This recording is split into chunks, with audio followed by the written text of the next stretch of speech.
You're listening to episode number 60 of the Transform Your Life from the Inside Out podcast. This is a Q&A episode, and the question that I'm going to answer this week is how?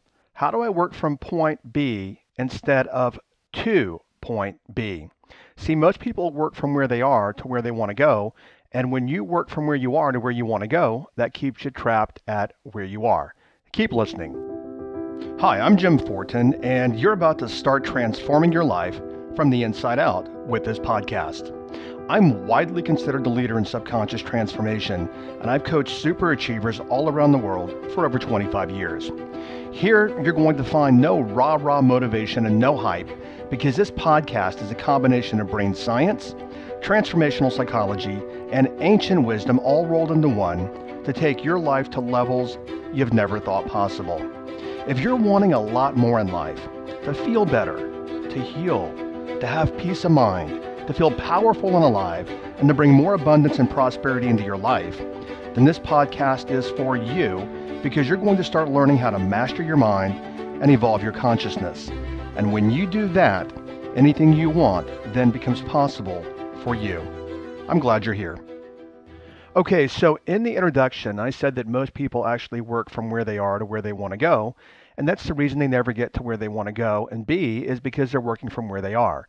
And when you work from where you are, you simply psychologically, when you work from that place, you just keep recreating that place over and over and over again. This is why, for the most part, most people, and I've never seen a formal study on this, but I just know by doing this a lot of years, that most people, and I'd say 97%, never achieve their goals. The reason they never achieve their goals is because they're working from where they are, which is point A, instead of working from point B.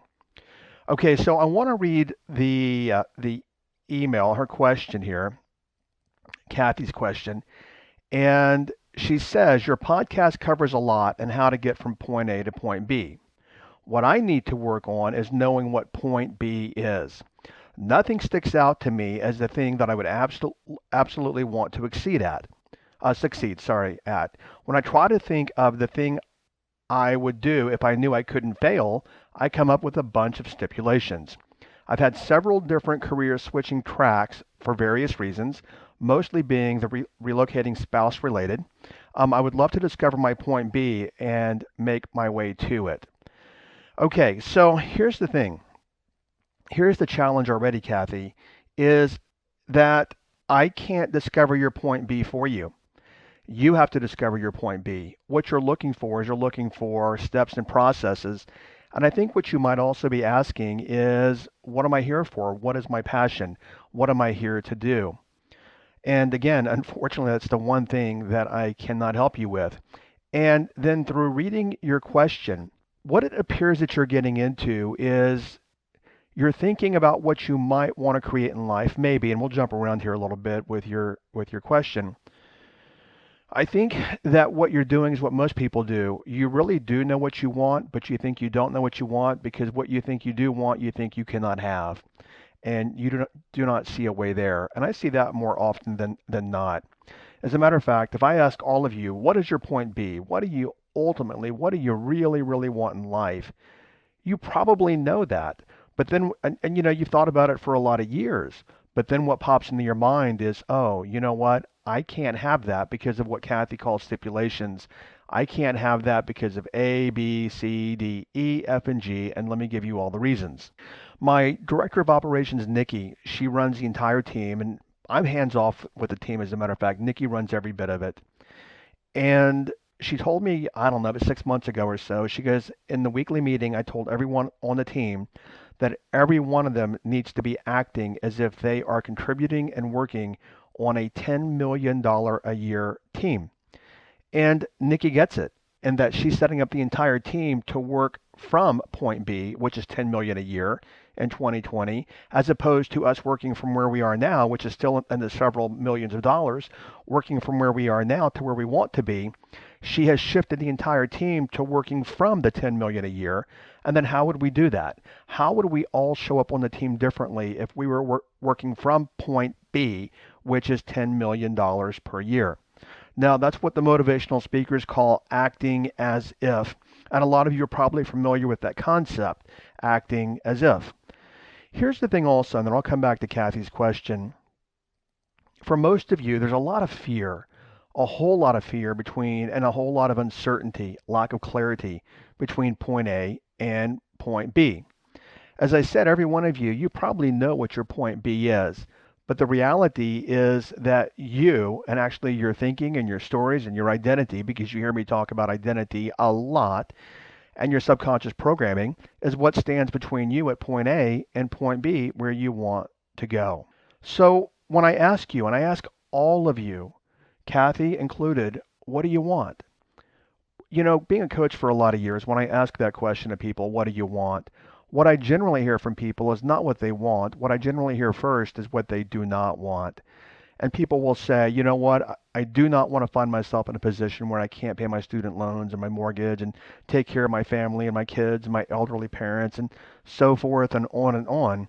What I rarely hear is, you know what, Jim, I want to create a $10 million company or 5 or 50 or 100 million. I want to create a company that changes the world. Or I want to be in a position where I XYZ and I love what I do. Or I want XYZ.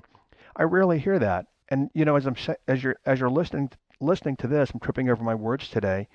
As you're listening to this, think about, do you actually talk to yourself about what you want in life or what you do not want in life? And the way that the brain works and the unconscious mind is when you talk about what you do not want, you simply get more of what you do not want because your attention, you've heard me say a lot of times in this podcast, you are where your attention is. When your attention is on what you do not want, you create more of that.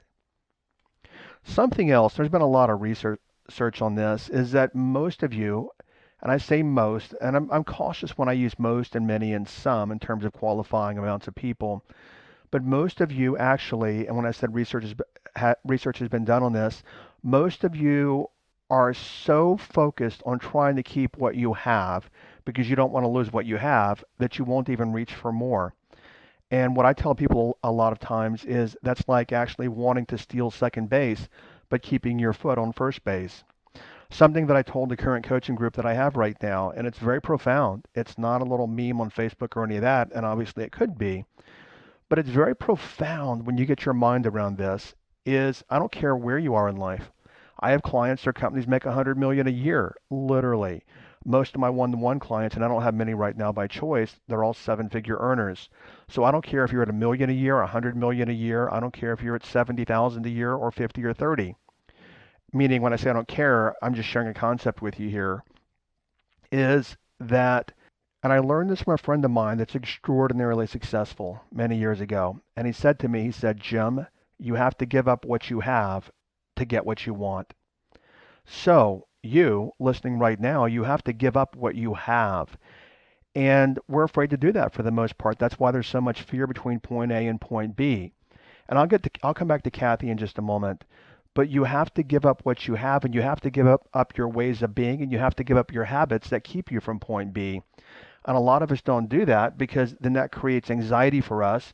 And then you might have heard me say before in another podcast, there's a lot of research on this, is that when it comes to creating change, that creates anxiety for a lot of people. And what happens is because anxiety is painful, or it creates stress as well, but mainly anxiety. Anxiety is painful for us. So we as beings, which the reptilian part of the brain does, it moves us from pain to pleasure. So many of us actually do not want to give up what we have because that creates anxiety. So therefore we never get to where we want to be because we actually, to avoid the anxiety, what we'll do is we'll keep what we have because we understand exactly what we have and there's not anxiety related to that. And the irony is this, is that many of us are so short-sighted that we're looking right in front of us trying to keep these, these 10 little nuggets or gold bars or dollars or whatever we have, not even recognizing that we're giving up 1,000 in the future because we're so focused for the trees right in front of us as opposed to the forest out there in the future.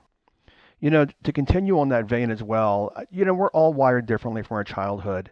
But what I've noticed for me is I look back and I sat down before I recorded this episode or before I started recording, which I'm doing now, and I just reviewed a lot of my history from my 20s into my 30s. And I became the person I was in my 20s from my teens, and my teens from my early years, and my early years from my, first 2 or 3 years of life. And I've never been afraid, and everyone has different fears to some degree. I've never been afraid to let something go to get something new. So I have to say that's something that I've been very blessed with and gifted with. Is I remember looking back many years ago, thinking about when I was waiting tables after college, and I started my NLP training and my hypnosis training and all that in subsequent years. And I was also apprenticing at the same time with a couple of peak performance companies. But I remember one time that I was working at a nice restaurant and I was going to go on a family vacation. We were going to go to South America with my brother-in-law, the shaman, and we went to Peru. And I just said, I'm not coming back to this. And it was for waiting tables, it was a really good, really, really good job. A very, very stable, very well-known place in New York City. And I said, I'm not coming back to this. And I just quit. And I didn't have another job lined up, and I didn't have a ton of money in the bank, but I always knew that I would always find something else or things would always work out for me. So one of my core beliefs is that I always work from things will always work out for me and things will always work out in my best interest in the end. So I've never really been afraid to actually work from point B as opposed to hanging on to point A because I always know things are going to work out for me. And as I share that with you, what about you? Where are you working from? Are you trying to steal second base, but your foot is on first, and you're like, no, I'm safe. I'm safe on first. My foot's on first. I'm safe. I'm not out. I'm going to stay here, and I'm afraid to run to second base because if I do, I might lose something and I might be out. So look at your own life and see where that applies.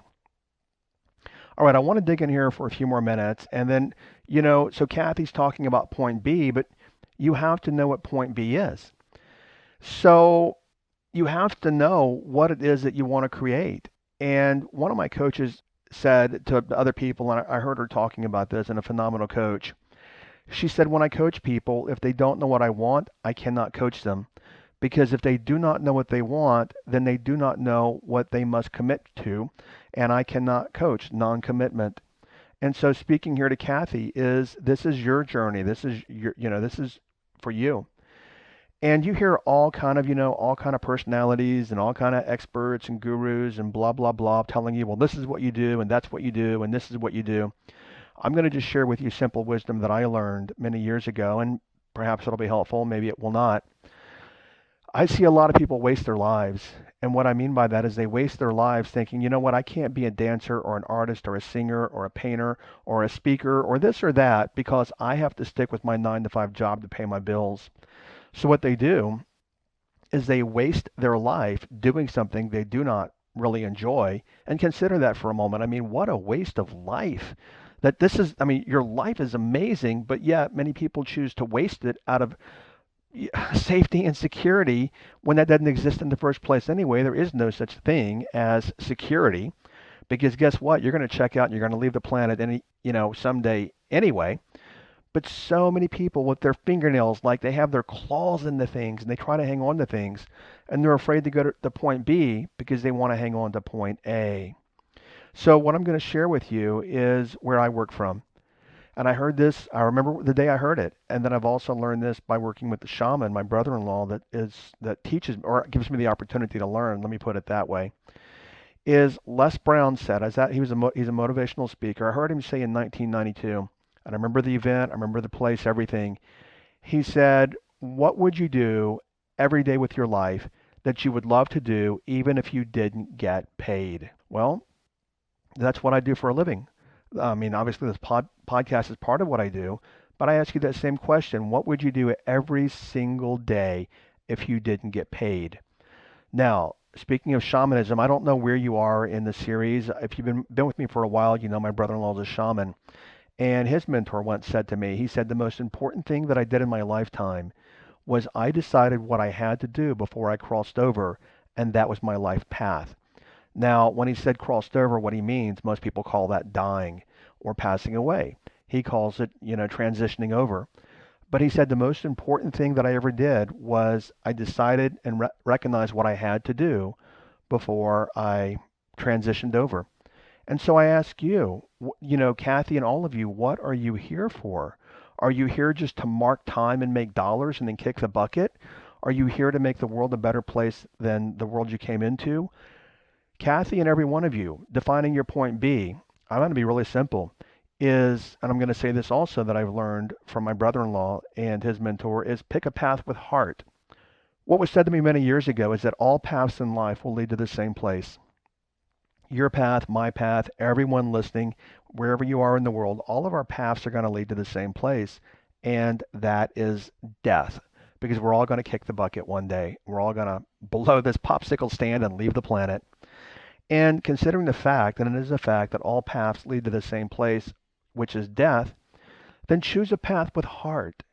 Choose a path with heart while you're on this planet. So Kathy, maybe that will help you. That's some direction there. But as far as actually me giving you multiple steps and all that, that's just not the way that I do it. I tell people to work from your heart because there is nowhere else, in my opinion, to work from. You said something that was a little concerning there, is that nothing sticks out as anything I want to succeed at. I want to generally infer here that could be a matter of self-esteem or self-worth. I do not know. I do not know what causes you to make this statement. If I were coaching you one-to-one, that would be a statement that I would really, really look at, as to what caused you to write the statement and what causes you to say that there's nothing that sticks out as anything I want to succeed at. You did mention traveling a bit with your partner, I believe, your husband, perhaps, I don't know. Maybe your mom.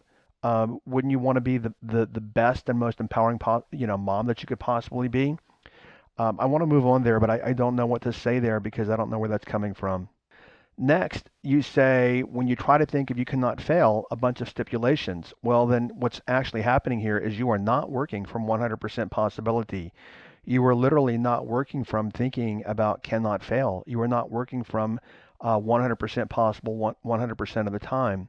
Where you're working from is, oh, I want XYZ, but let me tell you all the reasons that I cannot have it. So there's a bit of self-deception there when you say that when I try to think of, and you do use the word try in fairness, but when you actually say when you try to think of cannot fail, a bunch of stipulations, which actually means you're not thinking from, as I just said, absolute possibility. Where you may be living from, and it sounds like I would need more information, is it sounds like you're living from resignation, and that's air quote normal. Most people live from resignation. I want this, that, and the other. Oh, but let me tell you why I can't have it. I can't have it because of A and B and C and D and E. I want to share with you here that, and I mean this humbly, it's just a fact, that the people that I coach one-to-one, I do not coach anyone one-to-one that makes less than $1 million a year. And there's a reason for that. The reason is this, and it's not 100% set in stone, but I've coached six-figure earners, low six-figure earners. I've coached seven-figure earners and eight-figure earners. And what I've noticed, and this is a strong observation, is that seven-figure earners think differently than low six-figure earners. Many times when I'm coaching low six-figure earners, I'll say, okay, here's what we want to do. And they will say, but I can't because of A, B, C, and D. When I'm coaching seven-figure earners and I'll say, okay, here's the direction we go. They're like, okay, boom, let's load up and let's do it. Let's go. Two very, very, very different mentalities. One mentality is working from resignation. The other mentality is working from possibility. So I ask all of you listening, where do you work from in life? Do you work from resignation or do you work from possibility? So the whole crux here of the email was, I would love to discover my point B. And I'm sure a lot of you are looking for, what is my purpose? This is what I tell people, is in my coaching programs, we do a week on this, and I tell people that stop looking for your why. So many motivational speakers are actually, you got to find your why, you got to find your why, blah, blah, blah. And that's analytical. And then so many people spend so much time looking for their why. Why, I'm sure you've heard that before. And what I tell people is a different spin on that. I tell people, what makes you matter? What makes you matter? And see, right now, you listening to this podcast, at least in this moment, I matter. Why do I matter? Because in this moment, hopefully my intention is that in some way I'm shifting your thinking to help you create a better life and to help you transform your life from the inside out. When people write me emails and say, Jim, thank you, I could pay for my college, or I did this, or I did that, and I'm turning my life around, etc., I matter in that moment. So that's where I work from, and that's what I do for a living, is what makes me matter. So maybe for you and Kathy, maybe what you guys look at is the question, and take your time with it, but the answer is probably right in front of you, is what makes me matter? So your transformational takeaway is that question right there. What makes me matter? That is my point B. I'm going to mangle this, I'm sure, but Oprah said something. I didn't watch a lot of Oprah and her, her talk show and stuff like that. And again, I'm probably going to mangle this, but I remember when I heard her say this, it was very profound for me. She said in 25 years of doing this show and having something like 36,000 guests or some, crazy amount of guests, she goes, I've learned three things, or people want to know three things. Number one is, did you hear me? Number two, does it mean anything to you? And number three, do I matter? Wow, actually, I got it. That's what it was. And when she said that, do I matter? That's your point B. So look in your life, and what would make, even no matter the size of it, what would make your life matter to you? My mother, I was adopted within the extended family, but my mother who raised me, so I basically said that I had two moms for a lot of years. My biological mother, who I was reacquainted with. My adoptive mother wanted me to meet my biological mother. They were lifetime friends. Extended family. And what I look at here is the mother who raised me, her entire goal in life, she told me many times, I've always just wanted to be a mom. I've wanted to be a mother. I've wanted to be a mother. And to me, that's a very noble, air quote, occupation. And it's a very important role because a mother is stewards of the new souls and the little souls coming on the planet. So what makes you matter? It could be being a mother. It could be creating a global organization. It could be bringing water to some aspect of Africa. It could be healing something. It could be entertaining. It's whatever it is to you. But think about what you must do before you cross over and then start putting one foot in front of the other. Okay, that wraps up this week's episode. And next week's, or not next week, I guess this is the Monday episode. The Wednesday episode this week is very simple. The title is this: Ownership of Your Life. Okay, and by the way, because most people do not accept ownership of their life, so that's what we're going to talk about in the next episode. All right, thanks for listening. Stay well, and I'll catch you over on the next episode. Take care. Bye-bye. Thank you for listening to this entire podcast. If you're the kind of person who likes to help others, then share this with your friends and family. If you found value, they will too. So please share via your social media channels. Also, if you have questions, I'm here to assist. You can email me questions to support@jimfortin.com, and I may even use your question for a future podcast episode. Also, if you want transformational content like this daily, connect with me on Instagram. My Instagram name is I am Jim Fortin. Finally, I do have a personal request. I believe that we're all here to help others and to grow and evolve ourselves. Together, you and I, let's help more people. If you would please leave a review on iTunes, and a good one, by the way. I'd be grateful, and through your assistance together, we can transform more lives. Thanks for listening.